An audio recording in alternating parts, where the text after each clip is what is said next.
श्री परमात्मने नमः। श्री चैतन्य चरित्रावली अध्याय निमाई का अध्ययन के लिए आग्रह। विद्या मनुष्य की अतुलनीय कीर्ति स्वरूपा है। भाग्य क्षय होने पर विद्या ही एकमात्र आश्रयदात्री है। विद्या संपूर्ण कामनाओं को पूर्ण करने वाली कामधेनु है। विरह में रति है और मनुष्य के तृतीय नेत्र के समान है। विद्या सत्कार की खानी, कुल की महिमा को बढ़ाने वाली और बिना ही रत्नों के सर्वोत्तम भूषण है। इसलिए संपूर्ण विषयों की उपेक्षा करके एक विद्या में ही अधिकार करने का प्रयत्न करना चाहिए। पुत्र स्नेह भी संसार में कितनी विलक्षण वस्तु है। जिस समय माता पिता का ममत्व पराकाष्ठा पर पहुंच जाता है, उस समय वे कर्तव्य के ज्ञान को खो बैठते हैं। बड़े बड़े पंडित भी पुत्र स्नेह के कारण अपने कर्तव्य से च्युत होते हुए देखे गए हैं। भगवान की माया ही विचित्र है। उसका असर मूर्ख पंडित सभी पर समान रूप से पड़ता है। पंडित जगन्नाथ मिश्र स्वयं अच्छे विद्वान थे, कुलीन ब्राह्मण थे, विद्या के महत्व को जानते थे, किंतु विश्वरूप के विछोह से वे अपने कर्तव्य को खो बैठे। सर्वगुण संपन्न पुत्र के असमय में धोखा देकर चले जाने के कारण उनके हृदय में एक भारी चोट लगी। वे इस विछोह का मूल कारण विद्या को ही समझने लगे। उनके हृदय में बार बार यह प्रश्न उठता था, यदि विश्वरूप इतना अध्ययन न करता, यदि मैं उसे इस प्रकार सर्वदा पढ़ते रहने की छूट न देता, तो संभव है मुझे आज यह दिन न देखना पड़ता। इसलिए इनके मन में आया कि अब निमाई को अधिक पढ़ाना लिखाना नहीं चाहिए। हाय रे मोह! इधर अब तक तो निमाई कुछ पढ़ते ही लिखते न थे। दिन भर बालकों के साथ उपद्रव मचाते रहना ही इनका प्रधान कार्य था। किंतु विश्वरूप के ग्रह त्यागने के अनंतर इनका स्वभाव एकदम बदल गया।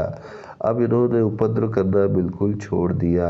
अब ये खूब मन लगाकर पढ़ने लगे। दिन भर खूब परिश्रम के साथ पढ़ते और खेलने कूदने कहीं भी ना जाते।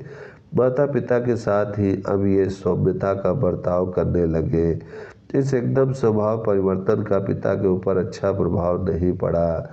वे सोचने लगे, मुझे जो भय था वही सामने आ उपस्थित हुआ।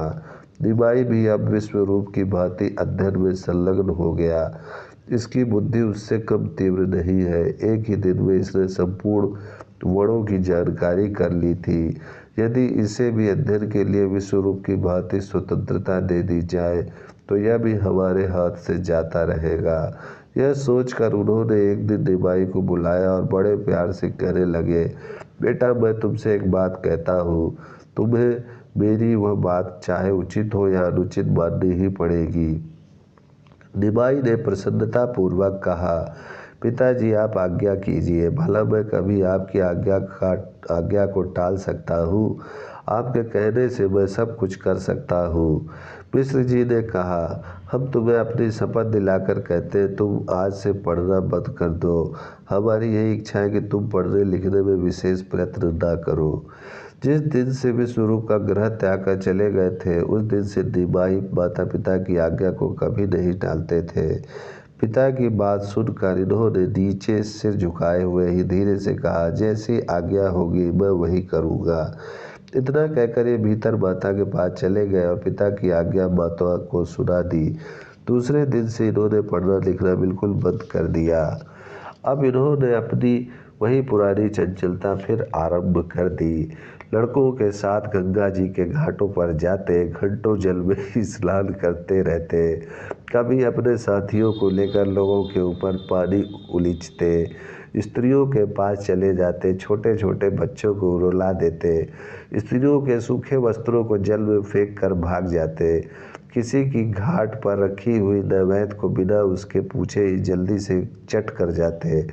कोई आकर डांटने लगता तो बड़े जोरों के साथ रोने लगते। सभी बालक इनके चारों ओर खड़े हो जाते। आसपास से और भी लोग इकट्ठे हो जाते। कोई तो उस डांटने वाले को बुरा भला कहता, कोई उन्हें शांत करने की चेष्टा करता। बहुत से कहते, अजी कोई कहाँ तक सहन करे, यह लड़का है भी बड़ा उपद्रवी, किसी की सुनता ही नहीं। इस प्रकार लोग नित्य प्रति जा जाकर मिश्र जी से शिकायत करते। मिश्र जी इन्हें पुचकार कर कहते, बेटा इतना दंगल नहीं करना चाहिए। आप धीरे से कहते, तब हम करें क्या? जब पढ़ने ना जाएंगे तो बालकों के साथ खेल ही करेंगे, हमसे चुपचाप घर में तो बैठा नहीं जाता। पिता इनका ऐसा उत्तर सुनकर चुप हो जाते। ओम शांति शांति शांति।